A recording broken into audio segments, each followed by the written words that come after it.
Avez-vous déjà ressenti cette barrière invisible qui vous sépare de votre chat, malgré tout votre amour?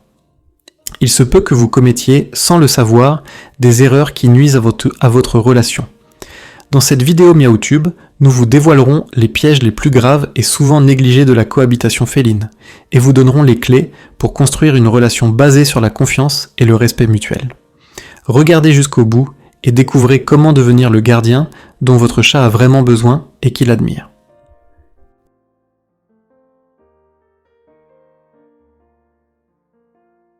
Partie 1. Le contrat social, les erreurs qui brisent la confiance et la communication. Dans la relation complexe qui unit les humains et les chats, nous commettons souvent une erreur fondamentale. Projeter nos normes sociales sur des êtres qui fonctionnent selon un paradigme éthologique différent. Ce manque de compréhension transforme nos foyers en lieux de stress et de méfiance. Dans cette section, nous explorerons comment nos actions, nos gestes et notre voix, souvent involontairement, sabotent la relation, faisant de nous une source d'anxiété plutôt que de sécurité. Il ne s'agit pas d'erreurs mineures, ce sont des trahisons de la confiance que l'animal place en nous, et les comprendre est la première étape vers la construction d'un lien fondé sur le respect et la compréhension mutuelle. Comment votre langage corporel et votre voix peuvent terrifier votre chat? La communication est la pierre angulaire de toute relation, mais dans notre dialogue avec les chats, nous sommes souvent maladroits. La première et la plus grave erreur est de crier. Pour un humain, élever la voix est une façon d'affirmer son autorité. Pour un chat, dont le système auditif est une merveille de sensibilité évolutive, un cri est un véritable cataclysme sensoriel. Ce n'est pas simplement un son fort, c'est une onde de choc incompréhensible et terrifiante qui déclenche son instinct de survie. Le chat ne comprend pas le message « ne fais pas ça ». Son cerveau perçoit seulement une menace massive et soudaine venant de celui qui est censé le protéger. La conséquence est désastreuse. Il n'associe pas le cri à son comportement, mais à notre présence. Il apprend à nous craindre, ce qui engendre un stress chronique pouvant entraîner des problèmes comportementaux plus graves. Chaque cri n'est pas constructif, mais au contraire, il érode la confiance. À cela s'ajoute le châtiment corporel, une méthode obsolète et contre-productive. Des actions comme asperger un chat d'eau ou lui tapoter le nez reposent sur la croyance erronée que les chats comprennent la relation de cause à effet comme les humains. En réalité, leur monde est régi par les associations. Si nous aspergeons un chat d'eau lorsqu'il est sur le comptoir, il n'apprend pas que grimper est mal, mais plutôt que des choses dites terribles se produisent quand mon humain est là. Résultat, il continuera à le faire en cachette. Tout ce que nous obtenons, c'est de devenir un élément imprévisible et dangereux dans son environnement, une source de désagrément arbitraire. Ce type de punition est non seulement inutile, mais il n'apprend au chat qu'une seule chose. La main qui nourrit est aussi celle qui blesse. Enfin, nous devons tenir compte de notre langage corporel. En tant que primate, le contact visuel direct et l'approche frontale sont normaux. Pour un chat, un regard fixe est une menace prédatrice, et l'approcher en se tenant droit est un geste intimidant. Les mouvements brusques et saccadés sont des signes de danger. La communication amicale chez les chats est subtile. Un clignement lent des yeux signifie la confiance. S'approcher par le côté et s'accroupir à leur hauteur est un geste d'apaisement. Ignorer ces différences revient à essayer de parler une langue étrangère à plein volume. Ils nous percevront comme des êtres agressifs et indignes de confiance, sabotant toute tentative de véritable communication. La frontière est mince entre le divertissement et le harcèlement. Le jeu est essentiel pour un chat, car il simule la chasse et stimule son intelligence. Cependant, notre conception du jeu peut facilement se transformer en harcèlement. Pour suivre un chat qui ne le souhaite pas, le coincer ou le déranger pendant son sommeil n'est pas un jeu. Ces agissements portent atteinte à sa sécurité. Le repos est un besoin biologique fondamental et être brutalement réveillé lui apprend que même dans ses moments les plus vulnérables, il n'est pas en sécurité. Le jeu doit toujours être consenti, avec la participation active du chat et des voies de fuite clairement définies. Autrement, ce n'est pas un jeu, c'est une intimidation unilatérale. Ce manque de respect se traduit par des moqueries et des farces cruelles, comme la fameuse peur du concombre. La panique de l'animal n'a rien de drôle, il s'agit d'une véritable terreur face à l'apparition soudaine d'un objet étranger dans son espace de nourrissage habituel. Soumettre un animal à un tel stress pour se divertir est une forme de cruauté. Il en va de même pour les costumes, qui restreignent ses mouvements et sa capacité à communiquer. Ces agissements sapent le sentiment de sécurité du chat dans son foyer et envers son maître, lui faisant croire que son environnement est imprévisible et dangereux. L'erreur la plus grave est sans doute d'apprendre à un chat que nos mains sont des jouets. Ce qui peut paraître mignon chez un petit chaton, mordillant et donnant des coups de patte sur nos doigts, crée un précédent dangereux. Le chat apprend ainsi que l'agression envers la peau humaine est une forme d'interaction acceptable. En grandissant, sa force, ses dents et ses griffes se développent. Le jeu, autrefois adorable, devient douloureux et problématique. Le chat ne comprend pas pourquoi il est puni pour un comportement auparavant encouragé. C'est la principale cause de l'agressivité ludique, un problème sérieux pouvant mener à l'abandon. La règle doit être absolue. Les mains sont faites pour les caresses, pas pour jouer. Le jeu doit toujours être redirigé vers des jouets adaptés. Les erreurs que nous commettons lorsque nous imposons l'affection et les interactions sociales. L'affection et la confiance se gagnent, elles ne s'imposent pas. L'une des plus grandes erreurs est d'introduire brutalement de nouveaux animaux ou de nouvelles personnes. Pour un chat résident, son domicile est un territoire qu'il contrôle. L'intrusion d'un étranger sans présentation progressive est une véritable invasion qui génère un stress intense, pouvant mener à des bagarres, au marquage urinaire et à une hostilité durable. Un protocole d'introduction progressive, basé sur l'échange d'odeurs et un contact visuel contrôlé, est indispensable au maintien de la paix et du bien-être de l'animal. Cette tendance à la contrainte s'étend à l'affection physique. L'amour forcé est un concept que les chats perçoivent comme une menace. Retenir un chat contre son gré. De son point de vue de proie, l'enlacer revient à l'emprisonner, à l'immobiliser. Nous ne lui témoignons pas d'amour, au contraire, nous sous-entendons que son autonomie n'a aucune importance et que son espace personnel peut être envahi à tout moment. La véritable affection repose sur le consentement. Il faut offrir de l'affection sans la forcer. Attendre qu'il prenne l'initiative du contact et s'arrêter au premier signe de malaise. Cette approche renforce les liens au lieu de les fragiliser. Ceci nous amène à l'erreur fatale, ignorer le nom du chat. Les chats sont d'excellents communicateurs, mais leur langage est subtil. Avant de mordre ou de griffer, ils émettent de multiples signaux d'avertissement. Une queue qui frétille, les oreilles plaquées contre la tête, la peau du dos qui tremble. Ce sont des signes clairs d'irritation ou de surstimulation. Lorsque nous ignorons ces avertissements, nous leur apprenons que leur communication est inutile et les poussons à recourir à l'agression physique pour mettre fin à l'interaction. Un chat qui mord n'est pas un mauvais chat, mais un chat qui a été constamment ignoré. Apprendre à décrypter et à respecter ces signaux est la meilleure preuve de notre engagement envers une relation fondée sur l'écoute et le respect mutuel. Nous avons vu comment des erreurs de communication directe peuvent involontairement faire de nous une source de peur plutôt que de sécurité. Si cette première partie vous a offert une nouvelle perspective sur votre relation avec votre chat, ce n'est que le début. Dans la section suivante, nous examinerons plus en détail l'environnement de votre chat afin de déceler les problèmes subtils à l'origine d'un stress chronique. Pour ne manquer aucun de ces guides essentiels et continuer à vous informer sur le bien-être de votre chat, nous vous invitons à vous abonner dès maintenant et à activer les notifications. Partie 2. Le règne félin, erreur dans la création de son environnement et de son territoire. Après avoir analysé les défaillances de la communication directe, il nous faut nous intéresser à l'espace où se déroule la vie du chat, le foyer. Pour un félin, l'environnement n'est pas un simple décor, c'est son royaume, son sanctuaire, la manifestation concrète de sa sécurité. Son bien-être psychologique est intrinsèquement lié à la structure et à la prévisibilité de son territoire. Les erreurs que nous commettons dans la conception et l'aménagement de cet espace de vie nous échappent souvent, mais pour le chat, elles sont source d'un stress chronique et profond. Dans cette seconde partie, nous explorerons comment notre négligence quant à la compréhension de ses besoins territoriaux transforme le foyer en une source d'anxiété. Nous aborderons tous les aspects, de l'architecture, de l'environnement aux dangers cachés que nous ignorons, démontrant ainsi qu'un maître responsable doit non seulement savoir communiquer avec son animal, mais aussi construire un monde adapté à sa nature. Manque de respect pour leur zone de sécurité. La première erreur fondamentale consiste à ignorer la tridimensionnalité du monde félin, ce qui se traduit par une architecture féline ignorée. Les chats sont des créatures qui ont évolué. Pour un chat, grimper, observer d'en haut et utiliser l'espace vertical comme voie d'évasion et point d'observation sont essentiels. Un intérieur conçu exclusivement sur le plan horizontal est un environnement pauvre et contraignant. L'absence d'espaces verticaux, tels que des arbres à chat, des étagères accessibles ou des hamacs de fenêtres, prive le chat d'un besoin éthologique fondamental.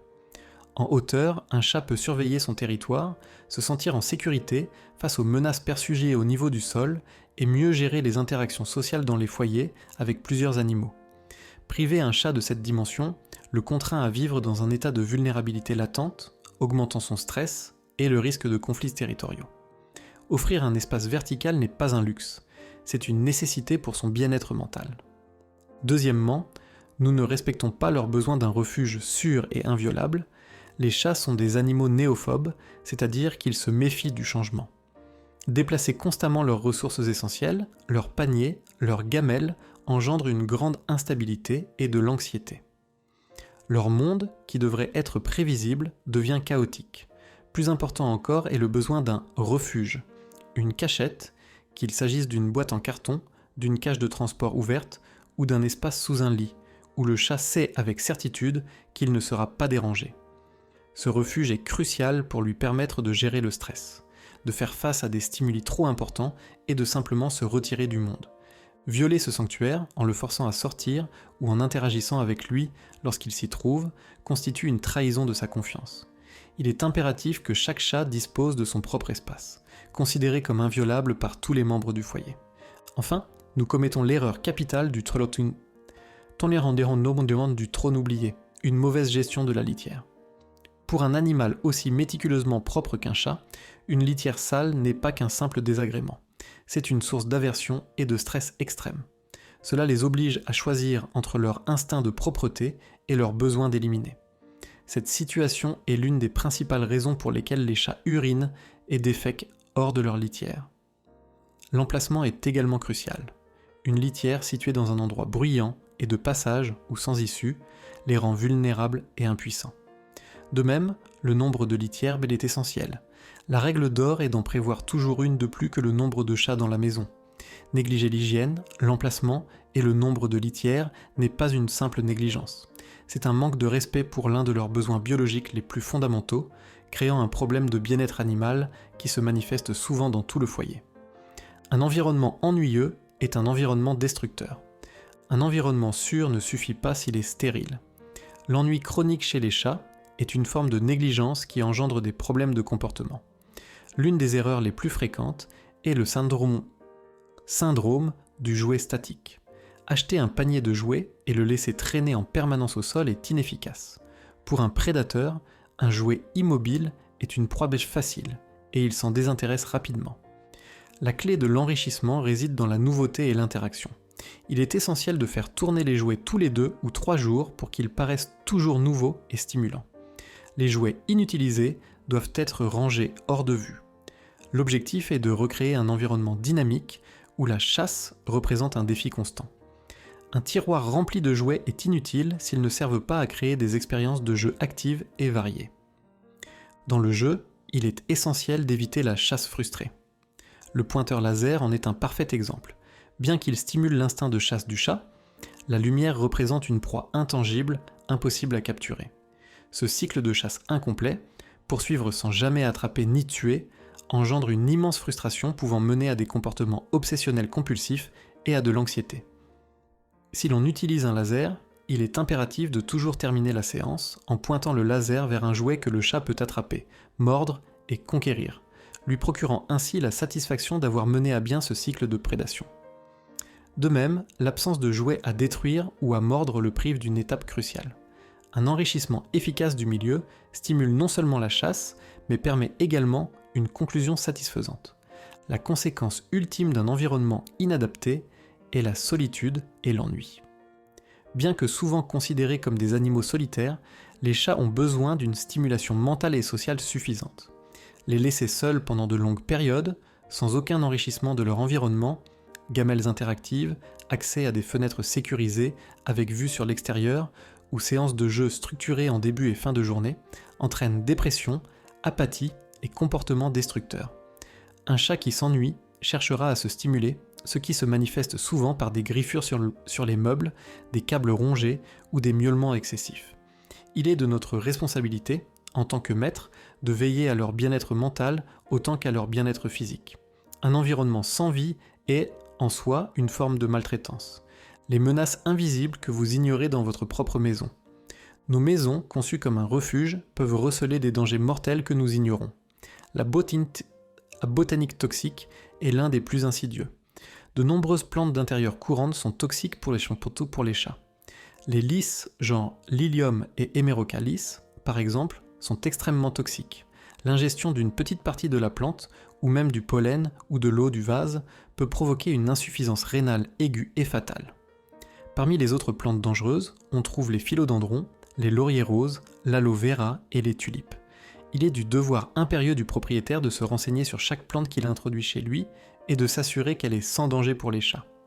L'ignorance en la matière peut avoir des conséquences tragiques et irréversibles. Un autre danger réside dans les produits chimiques agressifs. L'odorat d'un chat est jusqu'à 14 fois plus développé que le nôtre. Utiliser des produits nettoyants aux odeurs fortes, comme la javel, l'ammoniac ou les nettoyants à base d'agrumes, de pulprum et de pin, constitue une véritable agression olfactive. Ces odeurs sont non seulement désagréables pour le chat, mais elles peuvent aussi irriter son système respiratoire sensible. L'ammoniac, en particulier, a une odeur similaire à celle de l'urine, ce qui peut désorienter le chat et, paradoxalement, l'inciter à marquer son territoire dans la zone fraîchement nettoyée. Il est préférable d'opter pour des produits nettoyants enzymatiques, sans odeur forte ou à pH neutre, en veillant toujours au bien-être sensoriel de l'animal avec lequel nous partageons notre espace. Enfin, un danger physique et évitable est celui des fenêtres pièges. Le mythe selon lequel les chats retombent toujours sur leurs pattes est une erreur dangereuse. Les chutes depuis des fenêtres, balcons ou terrasses non protégées, connues sous le nom de syndrome des immeubles de grande hauteur, sont l'une des principales causes d'urgence vétérinaire traumatique. Un oiseau ou un insecte peut distraire un chat et lui faire perdre l'équilibre, avec des conséquences allant de fractures graves à la mort. Il est de la responsabilité du propriétaire d'un animal de compagnie de sécuriser son domicile. Installer des filets de sécurité, des moustiquaires ou limiter l'ouverture des fenêtres est une mesure préventive simple, peu coûteuse et qui peut sauver des vies. Laisser une fenêtre ouverte sans protection n'est pas de la négligence. C'est de la négligence active qui met en danger de mort l'animal que nous avons promis de protéger. Nous comprenons désormais que le territoire est sacré et qu'un environnement bien conçu est essentiel au bien-être mental de notre chat. Nous avons analysé tous les aspects, de l'architecture aux dangers invisibles qui se cachent dans nos maisons. Si vous avez trouvé ce guide pour transformer votre maison en un véritable sanctuaire félin utile, ou s'il vous a inspiré à entreprendre des changements, merci de nous le faire savoir en cliquant sur « J'aime ». Votre soutien confirme l'utilité de ce contenu avant d'aborder la partie finale et la plus cruciale, notre devoir de veiller à leur santé. Partie 3. Le devoir du tuteur. Erreur fondamentale en matière de santé et de bien-être. Après avoir examiné les lacunes en matière d'interaction sociale et de gestion de l'environnement, nous arrivons au pilier fondamental sur lequel repose tout le bien-être félin, la santé physique. Cette dernière section aborde les erreurs les plus graves, celles qui non seulement affectent la qualité de vie de l'animal, mais peuvent aussi la réduire considérablement. Ces erreurs résultent souvent d'une désinformation, d'un relâchement ou d'une sous-estimation de nos responsabilités. Être le gardien d'un être vivant est un engagement qui nous oblige à veiller à ses besoins biologiques les plus fondamentaux. Négliger ce devoir n'est pas une simple imprudence, c'est une forme de négligence. Nous analyserons ici les erreurs en matière de nutrition, d'entretien physique et de soins préventifs qui témoignent d'un manque d'engagement envers le devoir le plus sacré du soignant. Préserver la santé et la vie de l'animal dont il a la charge. Mauvaise alimentation et mauvaises conditions physiques, les piliers d'une vie saine. L'erreur la plus répandue en matière d'alimentation féline est la pratique du buffet à volonté, notamment avec les croquettes. Laisser la nourriture disponible en permanence va à l'encontre de la biologie des chats, animaux conçus pour chasser et consommer de petites proies tout au long de la journée et non pour brouter sans cesse. Ce mode d'alimentation est la principale cause de l'épidémie d'obésité féline, une affection qu'il ne faut pas prendre à la légère. L'obésité est une maladie qui favorise l'apparition d'autres pathologies graves telles que le diabète, l'arthrite douloureuse, les problèmes cardiaques et la lipidose hépatique, une maladie potentiellement mortelle. Contrôler les portions, établir des horaires de repas et utiliser des distributeurs interactifs qui incitent les chats à se dépenser pour obtenir leur nourriture ne sont pas des complications inutiles. Ce sont des mesures préventives essentielles. Au-delà de la quantité, la qualité est primordiale.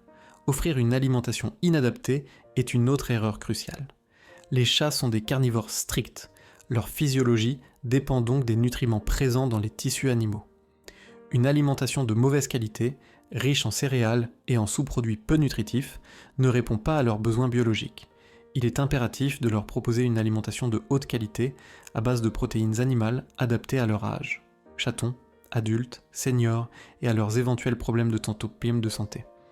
Donner à un chat senior des croquettes pour chaton, ou inversement, peut entraîner de graves déséquilibres nutritionnels. Investir dans une alimentation de qualité supérieure n'est pas une dépense, c'est le fondement d'une vie longue et saine. Enfin, le bien-être physique des chats est mis à mal par la sédentarité forcée.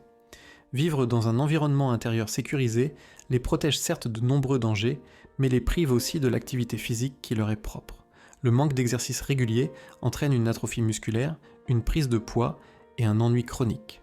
Il est de notre responsabilité de lutter contre cette sédentarité. Cela implique de programmer quotidiennement des séances de jeux interactives qui simulent la chasse. Poursuivre un plumeau, traquer une balle ou nameshan potino, toponeatumono idinotsu vous tuer, un jouet. Le jeu n'est pas qu'une simple distraction, c'est l'équivalent félin d'une séance de sport. Négliger ce besoin condamne les chats à une vie physiquement appauvrie et aux problèmes de santé qui en découlent. Maintenance de base négligée, les tâches à ne pas négliger. Certaines tâches d'entretien, bien que routinières, sont essentielles et souvent négligées. La première est la coupe des griffes, qui permet d'éviter les griffes douloureuses. Lorsque les griffes d'un chat poussent excessivement, elles peuvent se recourber et s'enfoncer douloureusement dans ses coussinets, provoquant des infections et des difficultés à marcher. De plus, les griffes longues risquent davantage de s'accrocher au tapis ou au tissu, ce qui peut entraîner un arrachement de la griffe. Une blessure extrêmement douloureuse. Couper régulièrement les griffes est une mesure d'hygiène de base et incontournable. Habituer votre chat à cette procédure dès son plus jeune âge est essentiel à son bien-être à long terme. Il est tout aussi important de prendre soin de leur pelage afin d'éviter qu'ils ne deviennent négligés. Bien que les chats soient d'excellents toiletteurs, ils ont souvent besoin d'aide, surtout les races à poils longs. Un manque de brossage régulier entraîne la formation de nœuds et de bourres. Ces dernières ne sont pas qu'un problème esthétique. Elles tirent douloureusement sur la peau, peuvent provoquer des irritations et des plaies, et même abriter des parasites. De plus, un brossage fréquent permet d'éliminer les poils morts, réduisant ainsi la quantité ingérée par le chat lors de sa toilette et diminuant de ce fait le risque de formation de boules de poils, trichobézoares, pouvant entraîner de graves occlusions intestinales. Le brossage est un geste de soin qui prévient la douleur et renforce le lien entre chats. Négligence préventive, des erreurs qui coûtent cher en santé et en argent à long terme. En matière de prévention, une erreur se distingue par sa cruauté, le dégriffage. Cette procédure, euphémistiquement appelée dégriffage, n'est pas une simple manucure. C'est une mutilation irréversible. Cette pratique consiste à amputer la dernière phalange de chaque orteil du chat. C'est l'équivalent de couper chaque doigt humain à la dernière articulation. Les conséquences sont dévastatrices et permanentes. Douleurs chroniques, arthrose précoce, troubles de l'équilibre et changements de comportement, comme une agressivité accrue, morsure, lorsqu'il se sent vulnérable ou le refus d'utiliser la litière, car celle-ci provoque des douleurs aux moignons. C'est une pratique éthiquement indéfendable, interdite dans de nombreux pays. Des alternatives humaines et efficaces, telles que des griffoirs adaptés, la coupe régulière des griffes et les protections en vinyle devraient toujours être privilégiées. Une autre erreur grave consiste à jouer à la roulette russe avec la santé de son chat en négligeant les soins vétérinaires préventifs. Croire qu'un chat d'intérieur n'a pas besoin de vaccins, de vermifuges, ni de visites annuelles chez le vétérinaire est une dangereuse illusion. De nombreux virus peuvent s'introduire dans nos maisons sur nos vêtements ou nos chaussures, et les parasites peuvent être transmis par un simple moustique. Plus important encore, la visite annuelle chez le vétérinaire est le moyen le plus efficace de dépister précocement les maladies courantes et silencieuses chez les chats, telles que l'insuffisance rénale chronique, l'hyperthyroïdie ou les problèmes dentaires. Un dépistage précoce peut faire toute la différence entre un traitement efficace et une issue fatale. La médecine préventive n'est pas une dépense, c'est l'investissement le plus judicieux pour la longévité et le bien-être de notre compagnon. Enfin, l'erreur de négliger les instincts naturels de son animal en ne le faisant pas stériliser. Au-delà de la régulation de la population féline, la stérilisation est une intervention de santé fondamentale. Chez les femelles, elle élimine presque totalement le risque de pyomètre, une infection utérine potentiellement mortelle, et réduit considérablement l'incidence des tumeurs mammaires. Chez les mâles, elle prévient le cancer des testicules et diminue les comportements à risque liés aux hormones, tels que les combats territoriaux, pouvant entraîner des blessures et la transmission de maladies comme le VIH et le FIV, l'errance et le marquage urinaire. Ne pas stériliser son animal pour des raisons infondées l'expose à un stress hormonal inutile et à des risques sanitaires parfaitement évitables.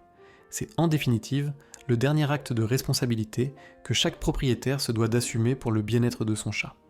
Nous avons exploré les secrets de la communication et du territoire jusqu'aux piliers de la santé, en comprenant qu'être un véritable gardien est un engagement quotidien fondé sur le respect et la connaissance. La récompense est un lien de confiance indéfectible avec ces êtres extraordinaires qui partagent nos vies. Nous aimerions maintenant lire votre histoire. Quelle erreur vous a le plus surpris ? Quel changement a transformé votre relation avec votre chat ? Partagez votre expérience dans les commentaires pour enrichir toute cette communauté. Si ce parcours vous a inspiré, nous vous invitons à continuer d'explorer notre chaîne pour approfondir ce lien si particulier. Merci de nous avoir rejoints.